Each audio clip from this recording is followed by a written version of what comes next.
பெருமதியான பல கருத்துக்களை இந்த நேரத்திலே வழங்கி சென்றிருக்கின்றார் எங்களுடைய டாக்டர் பேச ஆரம்பித்ததிலிருந்து முடியும் வரைக்கும் இந்த அவை அமைதியாக அவர் என்ன கூறுகிறார் என்பதை துல்லியமாக கேட்க வேண்டும் என்பதற்காக அனைவரும் காது தாழ்த்தி கேட்டுக்கொண்டிருந்தார்.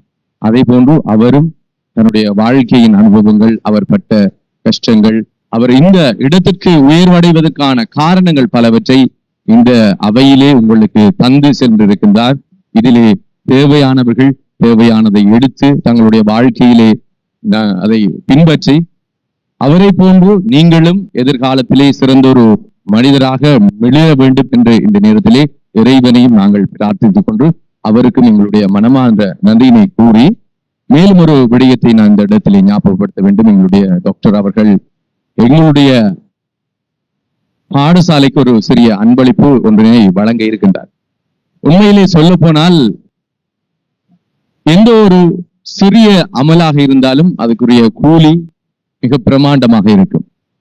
எந்த ஒரு சிறிய அமலை தொடர்ச்சியாக செய்தாலும் கூட அதனுடைய பிரதிபலிப்பு மிகவும் பெரியதாக இருக்கும். அதே போன்றுதான் எங்களுடைய பாடசாலை மிக நீண்ட காலமாக எங்களுடைய விஞ்ஞான பிரிவிற்குரிய ஆய்வுகூடம், அதற்குரிய உபகரணங்கள் பற்றாக்குறையாக நீண்ட காலமாக எங்களுடைய பற்றாக்குறை ஒன்று நிலவி வந்திருக்கின்றது. இந்த பற்றாக்குறை ஒவ்வொரு மேடையிலும் ஞாபகப்படுத்தப்படுவது நாங்கள் அறிந்த ஒரு விடயம்.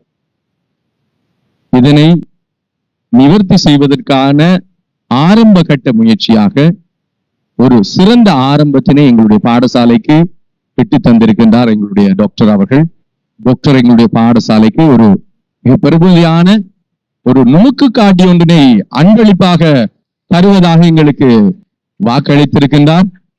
நிச்சயமாக தரம் 6 நுணுக்கு காட்டி தொடர்பான பாடங்கள் நிறைய இருக்கின்றது. இந்த நுணுக்கு காட்டியை பயன்படுத்தி எப்படி கையாள்வது, அது தொடர்பான பல வகையான நுண்ணங்கிகளை எப்படி நாங்கள் அவதானிப்பது என்பது போன்ற பல பாட உள்ளடக்கங்கள் எங்களுடைய பாடத்திட்டத்திலே காணப்படுகின்றது. இதற்கு இந்த மாணவர்கள் இவ்வளவு காலமும் ஒரு நுணுக்கு காட்டியினை தங்களுடைய கையினால் தொட்டு அதனை பார்க்கக்கூடிய ஒரு சந்தர்ப்பம் இல்லாத ஒரு மாணவர்களாகவே இந்த எங்களுடைய மாணவர்கள் இருந்திருக்கின்றார்கள்.